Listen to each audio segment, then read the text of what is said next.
नमस्कार मेरे छात्रों, आज हम कक्षा 10वीं विषय हिंदी कविता 8वीं है गजल। कविता के कवि हैं मानिक वर्मा। कविता के कवि हैं मानिक वर्मा। इस कविता का आज हम अध्ययन करने जा रहे हैं। तो इस कविता के अनुसार, गजल के अनुसार प्रस्तुत गजल के मानिक वर्मा ने हमें, मानिक वर्मा जी के जो एक कवि हैं वह हमें निरंतर आगे बढ़ने की प्रेरणा देते हैं। और इस कविता के माध्यम से उनका ऐसा मानना है कि बहारता का रंग रूप अस्थायी होता है। सुंदरता किसमें चाहिए? हमारे विचारों में तथा हमारे कामों में करनी चाहिए, ऐसा कवि मानिक वर्मा जी का मानना है। तो चलो हम उनके गजल के माध्यम से उनको हमें क्या संदेश देना चाहते हैं, तो हम देखते हैं, इस कविता का अध्ययन करते हैं। इस कविता का अध्ययन करते हैं। कविता है गजल, कवि है मानिक वर्मा। तो अभी देखते हैं कविता के मानिक वर्मा जी का परिचय। उनका जन्म हुआ है 1948 उज्जैन मध्य प्रदेश। परिचय है हास्य व्यंग्य के सशक्त हस्ताक्षर मानिक वर्मा जी वाचिक परंपरा के प्रमुख स्थान में रहते हैं। आपके व्यंग्य बड़े ही धारदार होते हैं।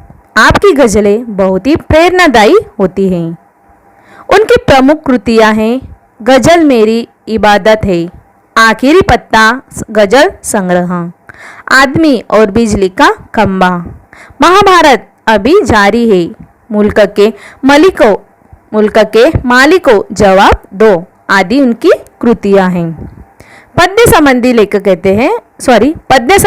कवि कहते हैं, प्रस्तुत गजल के अधिकांश शेरों में वर्मा जी ने हम सबको जीवन में निरंतर अच्छे कर्म करते हुए आगे बढ़ने के लिए प्रेरित किया है। गजलकार ने संदेश देते हुए कहा है कि अपने रंग रूप से सुंदर दिखने के बजाय अपने कर्मों से सुंदर दिखना आवश्यक है। गजल कविता में मानिक वर्मा जी ने बताया है। अभी देखते हैं कवि की पंक्तियां। आपसे किसने कहा स्वर्णीय शिखर बनकर दिखो, शौक दिखने का है तो फिर नींव के अंदर देखो, चल पड़ी तो गर्द बनकर आसमानों पर लिखो, और अगर बैठो कहीं तो मील का पत्थर देखो, सिर्फ देखने के लिए दिखना कोई दिखना नहीं, आदमी हो तुम अगर तो आदमी बनकर दिखो, आदमी हो तुम अगर तो आदमी बनकर दिखो, जिंदगी शक्ल जिसमें टूटकर बिखरे नहीं, पत्थरों के शहर में वो आईना बनकर दिखो, आपको महसूस होगी तब इरइक दिल की जलन, आपको महसूस होगी तब इरइक दिल की जलन, जब किसी धागे सा जलकर मोम के भीतर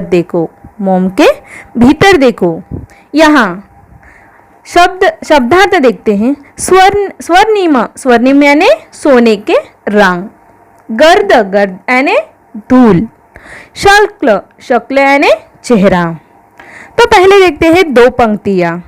आपसे किसने कहा स्वर्णीय शिखर बनकर देखो, शौक दिखने का है तो फिर नींव के अंदर देखो। दो पंक्तियों में मानिक वर्मा जी कहते हैं, किसी भी अट्टालिका के चमकता के शिखरों से सभी देखते हैं, उनकी शान की प्रशंसा भी करते हैं। लोग समाज में इन शिखरों के सम्मान पाना चाहते हैं, परंतु वास्तव में देखा जाए तो इन शिखरों से अधिक महत्व है उन ईंटों और पत्थरों का जिनके कारण है शिखर बन सके। यदि नींव के ईंटों ने गुमनामी के अंधेरे में रहना स्वीकार न किया होता तो इन शिखरों का अस्तित्व ही न होता। आदि हम समाज के लिए कुछ करना चाहते हैं, समाज के लिए कुछ करना चाहते हैं तो हमें प्रशंसा और वाहवाही का लोभ त्याग कर नींव की ईंटों के समान कुछ अच्छा और सुदृढ़ काम करना चाहिए। समाज के लिए कुछ करना है तो क्या करना चाहिए? अच्छा और सुदृढ़ काम करना चाहिए। 2 पंक्तियों में मानिक वर्मा जी ने कहा है। आगे की पंक्तियां हैं, चल पड़ी तो गर्द बनकर, चल पड़ी तो गर्द, गर्द यानी धूल, गर्द बनकर आसमानों पर लिखो, और अगर बैठो तो कहीं तो मील का पत्थर दिखो। इन 2 पंक्तियों में कवि कहते हैं, यदि आप मंजिल की ओर अग्रसर हैं, आप मंजिल की ओर अग्रसर हैं तो अपने अच्छे कर्मों के कारण उसी प्रकार आसमान तक छा जाएगा, आसमानों तक छा जाए, जैसे आंधी आने पर पृथ्वी से आकाश तक धूल ही धूल दृष्टिगोचर होती है। अर्थात आपके द्वारा किए गए अच्छे कामों का प्रभाव और चर्चा हर तरफ हो। आपने जो काम किया है वो काम का प्रभाव और चर्चा हर तरह अच्छा होना चाहिए। और यदि आप मंजिल की ओर बढ़ते हुए मार्ग में कहीं बैठ जाते हैं तो मील के पत्थर के समान बनो। मील का पत्थर जिस प्रकार एक पथिक को अपनी मंजिल की ओर बढ़ने समय सहायता करता है, उसी प्रकार क्रियाशील न होते हुए भी आप दूसरे की मदद करते हैं, आप दूसरे की मदद कर सकते हैं। तीसरी पंक्तियां हैं, सिर्फ देखने के लिए दिखना कोई दिखाना नहीं, सिर्फ देखने के लिए दिखना कोई दिखना नहीं, आदमी हो तो। अभी देखते हैं आगे की पंक्तियां। एक जुगनू ने कहा, मैं भी अब तुम्हारे साथ हूँ, वक्त की इस धुंध में तुम रोशनी बनकर दिखो, वक्त इस धुंध में तुम रोशनी बनकर दिखो। यहाँ धुंध यानी धुआं, इस पंक्तियां में कवि कहते हैं, जब वक्त हमारा साथ न दे रहा है तो हर तरफ असफलता है धुंध के समान छाए हो, असफलताएं धुंध के समान छाए हो, निराशा रूपी अंधकार का साम्राज्य हो। ऐसे समय में एक छोटी सी आशा की किरण भी बहुत बड़ा सहारा बन सकती है। ठीक उसी प्रकार से जैसे घने अंधकार में चमकता हुआ जुगनू, जैसे घने अंधकार चमकता हुआ जुगनू। तुम्हें भी निराशा है,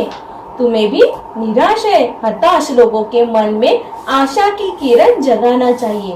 जो हताश लोग है उसके मन में एक आशा की किरण जगाना चाहिए। आगे है, एक मर्यादा बनी है हम सभी के वास्ते। घर तुम्हें बनना है तो मोती सीप के अंदर दिखो, घर तुम्हें बनना है तो मोती सीप के अंदर दिखो। यहाँ घर यानी अगर। इस पंक्तियों में कवि कहते हैं, सभी मनुष्य के लिए समाज में रहने के लिए कुछ सीमाएं रहती हैं।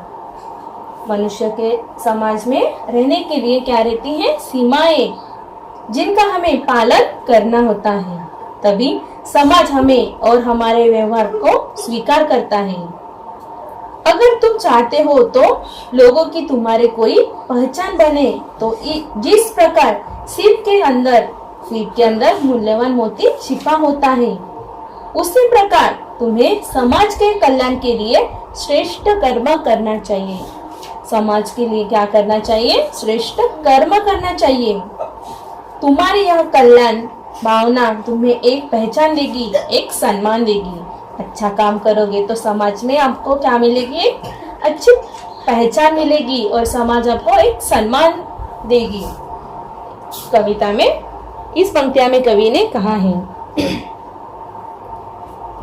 आगे है, डर जाए फूल बनने से कोई नाजुक कली, डर जाए फूल बनने से कोई नाजुक कली, तुम ना खिलते फूल पर तितली के टूटे पर दिखो, तुम ना खिलते फूल पर तितली के टूटे पर दिखो।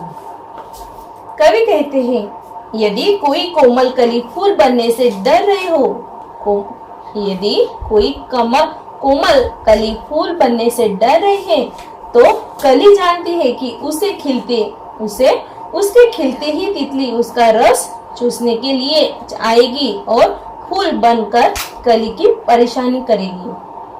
तुम फूल की तितली से बचाने का प्रयास करो। फूल को तितली से बचाने का प्रयास करो, अर्थात उसके डर को दूर करने की उसकी मदद करो। जो डरते हैं उसकी मदद करो, ऐसे कवि ने कहा है।